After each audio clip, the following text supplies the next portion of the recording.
August 16, 1977. We were getting ready to go on tour. That evening we were supposed to fly to Portland, Maine. I was there at the house. August 16th, 1977. It started like any other summer day in Memphis. Graceland was quiet, not eerily quiet, just the usual hush before a tour.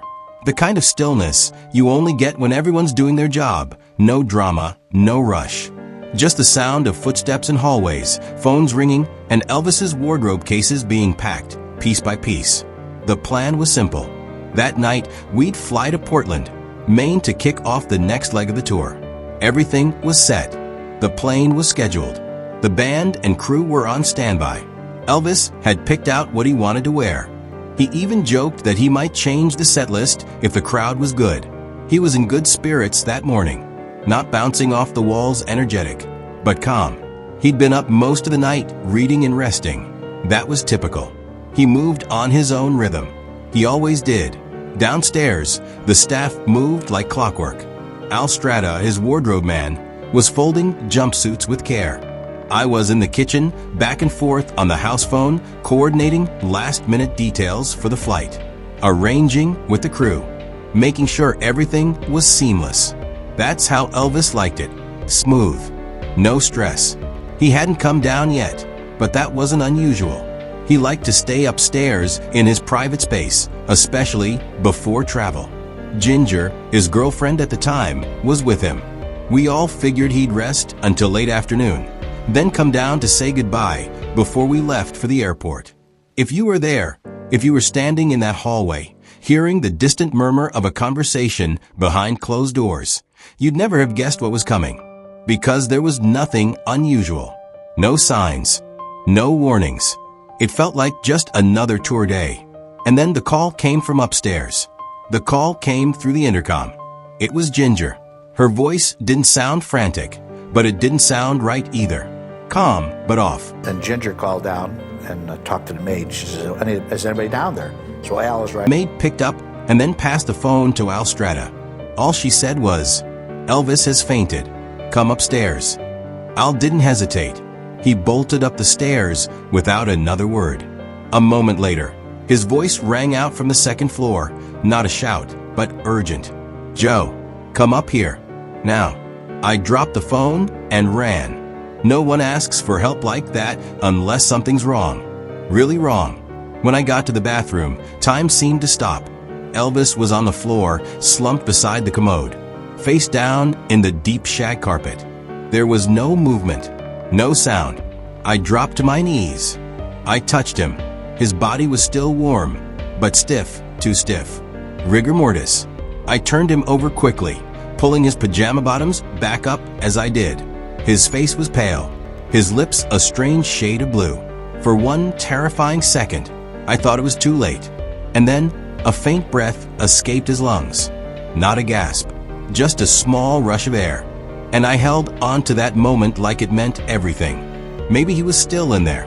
Maybe we had a chance. There was a phone on the wall right next to us. I grabbed it and called 911. "All we know is he fainted," I said. "We need an ambulance at Graceland. Fast." Behind me, Al was trying to get Dr. Nick on the phone. And Ginger was frozen, standing near the doorway. Vernon, Elvis's father, came rushing in next. His face was white as a sheet. "Elvis," he said. "Elvis, don't leave us." I tried CPR, tried massaging his heart, but his mouth was clamped shut. I couldn't open it. The story about mouth to mouth? That's not true. I couldn't do it, physically couldn't. But I did everything else I could. And in that cramped, quiet bathroom, with the carpet under my knees and Elvis still on the floor, we waited. For sirens. For help. For anything. And it felt like the world was holding its breath. I stayed crouched beside him, listening, hoping. But there was no pulse I could find. No breath, no blink. Just that one last whisper of air earlier, and nothing since. I tried again. Heart compressions, pressing down with everything I had. I counted in my head, just like you're taught. Still nothing. Al handed me a towel. Ginger just stood there, frozen. She kept whispering his name like it was a prayer. "Elvis, please. Come on." Vernon leaned in, almost begging. "Elvis, stay with us. "Don't go, son. Please don't go." That's when I realized how powerless we all were. You see, there's been stories that I gave Elvis mouth-to-mouth resuscitation. I didn't. Not because I didn't want to, but because I physically couldn't. His jaw was locked. His lips were sealed tight. I tried. I did. But his mouth wouldn't open. There was no way. All I could do was try to keep his heart going. I remember pressing down on his chest again and again, hoping for something. A twitch. A breath. Anything. Al was still trying to reach Dr. Nick. The phone rang again and again. We had already called 911, but every second felt like 10 minutes. Lisa Marie was in the house, somewhere. Just a child. And I kept thinking, what if she walks in? What if she sees this? I told Ginger, please get Lisa out of here. She nodded, but I don't remember if she moved. The silence in that room. It wasn't peaceful. It was heavy. Like the walls themselves were holding back time. I looked at Elvis's face, and I remember thinking, he can't be gone. He was just joking about Portland this morning. He was getting ready to go. But the body lying there, it didn't look like someone sleeping. It looked like someone already gone. You try to block it out. Tell yourself there's still a chance. But the feeling in your gut, that cold, sick feeling, tells you the truth before the doctors ever do. And still we kept trying. Because when someone like Elvis Presley is lying on the floor in front of you, you don't stop. You don't give up. You do everything you can, even when you already know. We heard the sirens before we saw the lights. It felt like hours had passed, but in reality, maybe 10 minutes. The ambulance pulled into the drive, red lights bouncing off the white columns of Graceland like something out of a nightmare. 2 paramedics rushed in with a stretcher. No questions. No hesitation. They knew who it was. They knelt beside Elvis, checked for vitals. One of them looked at the other, didn't say a word, just gave a subtle nod. And then they lifted him onto the stretcher. I held the door as they carried him out through the front of the house, down the steps he used to greet fans from. There were no crowds this time, just silence, just us. Just as they were loading him into the ambulance, Dr. Nick pulled up. He must have broken every speed limit in Memphis getting there. He jumped out of the car, ran straight to the back of the ambulance, and climbed in without a word. Charlie Hodge and I followed. We got in, and they shut the doors behind us. The sirens started again, and we were off. It was the longest ride of my life. Dr. Nick was working on him the whole way, trying to revive him, talking to him, calling his name. He told the medics to keep the oxygen flowing. They had the mask over his mouth, even though I think we all knew by then. But we didn't say it. The entire ride, I kept watching his chest, praying for movement. Every bump in the road felt like a punch to the gut. And even then, some part of me was holding on. Because this was Elvis. He'd come back before. He'd bounced back from worse. He was tough, strong. Outside the windows, Memphis blurred past in streaks of red and blue. And all I could think was, please just get us there.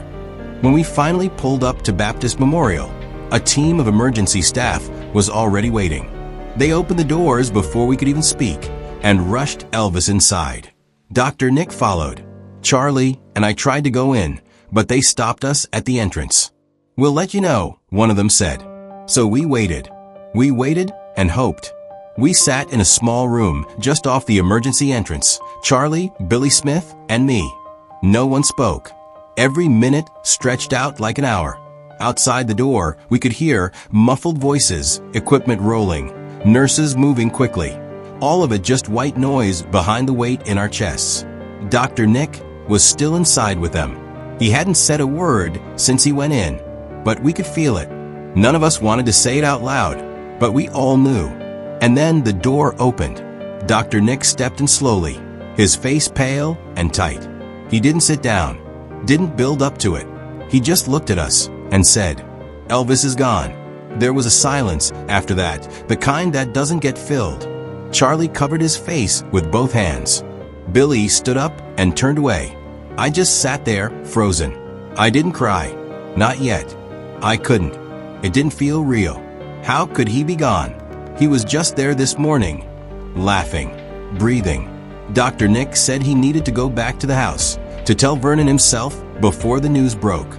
He didn't want Vernon finding out from a headline. The hospital PR guy came in and asked if I wanted to make the announcement to the press. I told him I'd try, but I didn't know if I could get the words out. Before anything else, I picked up the phone and called Priscilla. She wasn't home. Her sister Michelle answered. I asked for Priscilla. She said, "What's wrong?" I told her I had to talk to her directly. A few seconds later, Priscilla came on the line. Her voice was calm, curious. And I said the words I didn't want to say. "Elvis is gone." Silence. Then I heard her gasp and break. She went hysterical. She didn't ask how or why, just screamed, "How's Lisa? Where's Lisa?" I told her Lisa was safe, still at Graceland. And I promised we'd take care of her. "I'll arrange a plane," I said. "We'll get you here right away." After that, I called Colonel Parker. He was already in Portland, waiting for the tour. When I told him, there was just stunned silence.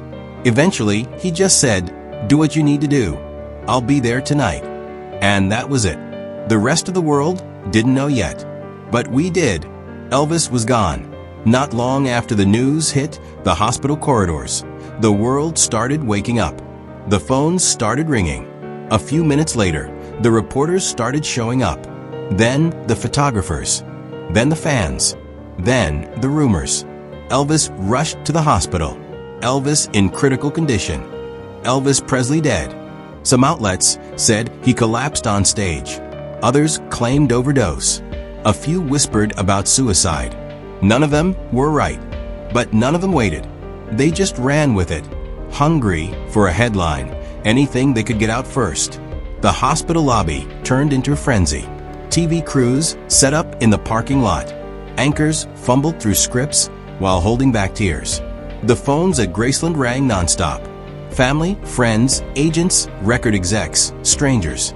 The whole world wanted answers, and we didn't have any to give. The hospital's PR man came back to me.